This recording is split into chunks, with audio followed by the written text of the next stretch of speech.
अभी मुझे जानकारी मिली है, मैं आप लोगों को ब्रेकिंग न्यूज देना चाहता हूं। क्या होने वाला है सबसे बड़ा सियासी खेल? क्यों बीजेपी यूपी में काटने वाली है सभी वर्तमान सांसदों के टिकट? इस बार क्यों काशी से नहीं लड़ेंगे प्रधानमंत्री नरेंद्र मोदी? क्या वाकई 10 साल से केंद्र और करीब 7 साल से उत्तर प्रदेश के सत्ता में काबिज बीजेपी को सता रहा है एंटी इनकम्बेंसी यानी सत्ता विरोधी लहर का डर? नमस्कार, मैं हूं संजीव चौहान और आज बात वर्तमान दौर में समाजवादी उम्मीदों के सर्वघोषित चिराग अखिलेश यादव के एक बड़े दावे और उस दावे के इर्द गिर्द बहुत तेजी से बदलने वाली यूपी की सियासत और उस यूपी की सियासत के 2024 लोकसभा चुनाव के परिणाम पर पड़ने वाले प्रभाव पर। तो ऐसे में लोकसभा चुनाव से ठीक पहले होने वाले इस कथित उलटफेर को हम समझें, जरा इत्मीनान से जान लेते हैं कि आखिर अखिलेश यादव ने कहा क्या है। अभी मुझे जानकारी मिली है, मैं आप लोगों को ब्रेकिंग न्यूज देना चाहता हूं। भारतीय जनता पार्टी अपने सभी सांसदों की टिकट काटने जा रही है, एक के सिवाय, और वो भी जो एक है वो भी अपनी सीट बदलने की सुना है, सीट बदलना चाहते हैं। ब्रेकिंग, जी हां, ब्रेकिंग। अखिलेश की माने तो ये खबर सच में बड़ी है, इसका मतलब भी गंभीर है और उससे ज्यादा गौर करने वाली बात है इस खबर के ब्रेक होने की टाइमिंग, यानी जनता के बीच इस विशुद्ध सियासी खबर को उछाले जाने की टाइमिंग। चुनावी साल है, ऐसे में वादों और दावों की जबरदस्त भरमार है।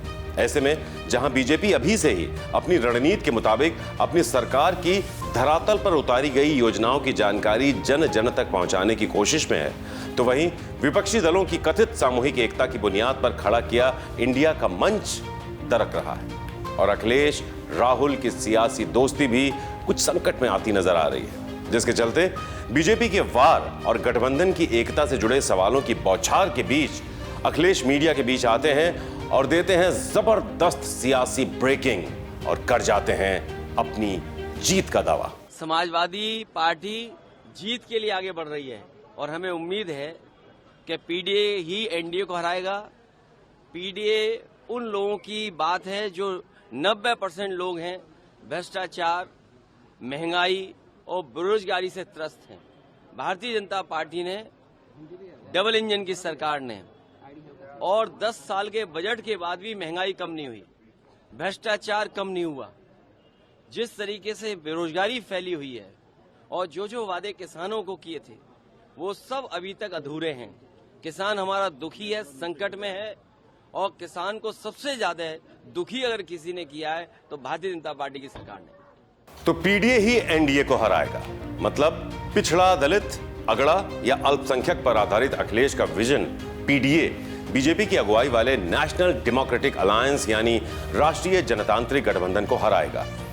अब अखिलेश के इस बयान पर गौर करना बेहद जरूरी है, क्योंकि एक तरफ यूपी के लड़कों की दोस्ती में आई दरार की खबरें सियासी गलियारों में आम है, तो वहीं दूसरी तरफ मीडिया में आए अखिलेश यादव बेहद ही बारीकी से बिना इंडिया के जिक्र के पीडीए की जीत का दावा कर रहे हैं। अब यह दावा न सिर्फ अखिलेश के विजन पीडीए को दम दे रहा है, वहीं इंडिया के बिना यूपी में अखिलेश की भविष्य की राजनीति की ओर भी संकेत कर रहा है और सियासत अक्सर इन्हीं संकेतों की बिसात पर ही अपना भविष्य गढ़ती नजर आती है।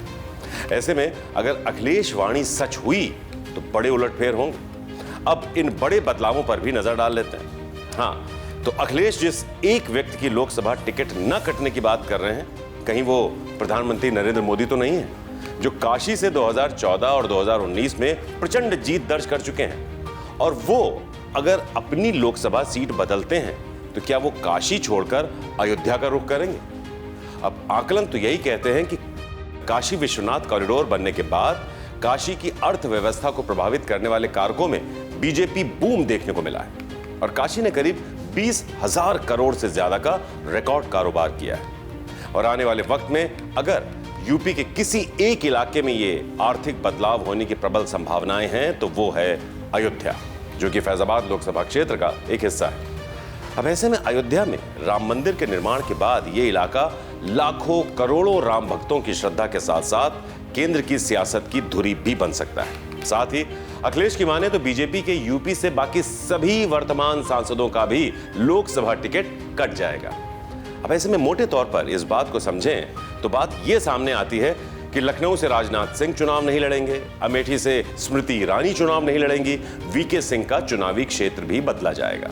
ऐसे कई नाम हैं जिन्हें झटका लग सकता है। अब यह झटका कहीं बीजेपी के विरोधियों को मौका तो नहीं दे देगा, क्योंकि अमेठी के मैदान में स्मृति का न होना कांग्रेस के लिए यानी राहुल गांधी के लिए अमेठी में फ्री हैंड साबित हो सकता है, क्योंकि इस सीट को हमेशा से गांधी परिवार का गढ़ माना जाता रहा है, जिसे 2019 में स्मृति ईरानी ने ध्वस्त कर दिया था। तो वहीं राजनाथ का लखनऊ की चुनावी बिसात पर न उतरना भी सियासी समीकरणों में बड़ा फेरबदल कर सकता है। लेकिन ये सब बातें तो अब तक महज बातें ही हैं।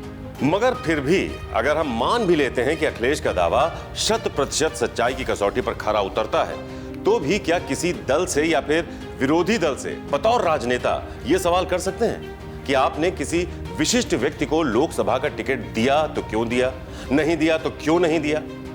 आपने अपने सभी उम्मीदवार बदल दिए, और अगर नहीं भी बदले तो फिर पुराने उम्मीदवारों पर ही भरोसा क्यों किया? अब ये सवाल क्या वाकई आपको वाजिब लगते हैं? खैर, लोकसभा चुनाव है, सियासत है, सवाल हैं और सियासतदान हैं। जो ना कर दें, जो ना कह दें, जो ना कर गुजरे, कुछ कहा नहीं जा सकता। ऐसे में अखिलेश के लखनऊ में बीजेपी पर किए गए हमले के बीच डिप्टी सीएम केशव प्रसाद मौर्य का एक ट्वीट सुर्खियां बटोर रहा है। केशव प्रसाद मौर्य ने अपने इस ट्वीट के जरिए राहुल अखिलेश मतलब इंडिया के बैनर तले सपा कांग्रेस के बनते बिगड़ते रिश्तों पर सवाल खड़े कर दिए हैं। डिप्टी सीएम केशव प्रसाद मौर्य ने कहा है, इंडी गठबंधन यानी विपक्षी गठबंधन इंडिया के क्षेत्रीय दलों की अकड़ के सामने दिनों दिन कांग्रेस की उन पर पकड़ ढीली हो रही है। केशव प्रसाद का ट्वीट विपक्षी गठबंधन की एकता और विपक्षी गठबंधन में कांग्रेस की स्थिति पर सवाल खड़े कर रहा है। अखिलेश जी ने एक बात और कही कि उत्तर प्रदेश में सभी सांसदों के टिकट कटने जा रहे हैं, केवल एक टिकट बचेगा। ये कौन से सांसदों की? भाजपा के? अरे भाई, वो अपनी पार्टी का टिकट तय करें, भारतीय जनता पार्टी किसको टिकट देगी वो हमारी पार्टी का विषय है। बहरहाल अखिलेश यादव के वार के बीच बीजेपी की मोर्चाबंदी मजबूत है, मगर सच तो यही है कि इंडिया में विपक्षी दलों के नेताओं के बीच मानो भगदड़ सी मची हुई है। ममता रूठ गई हैं, नीतीश चले गए हैं, केजरीवाल खुद में ही उलझे हुए हैं। तो वहीं अखिलेश अपनी पार्टी के लोकसभा प्रत्याशियों की पहली लिस्ट का ऐलान करने के बाद से कांग्रेस के नेताओं के सवालों से लगातार घिरते जा रहे हैं कि भाई, जब गठबंधन है तो सीटों का चयन, प्रत्याशियों का चुनाव और फिर उनका ऐलान अकेले क्यों कर दिया है? वैसे सवालों और आरोपों का क्रम यूपी विधानसभा तक जा पहुंचा है, और इस बीच 1 फरवरी को केंद्र सरकार ने चुनाव से पहले अपना आखिरी बजट पेश किया है। तो दूसरी तरफ यूपी विधानसभा के बजट सत्र का भी हंगामेदार ओपनिंग यानी शुरुआत हो चुकी है, और सदन की कार्यवाही के दौरान जहां सदन के अंदर राम नाम की गूंज दिखाई दी है, तो वहीं विपक्षी खेमे यानी मुख्य विपक्षी पार्टी समाजवादी पार्टी के नेतृत्व में राज्यपाल के अभिभाषण के खिलाफ विरोध के सुर जोर पकड़ते नजर आए हैं और सरकार पर गंभीर आरोप लगाए गए हैं।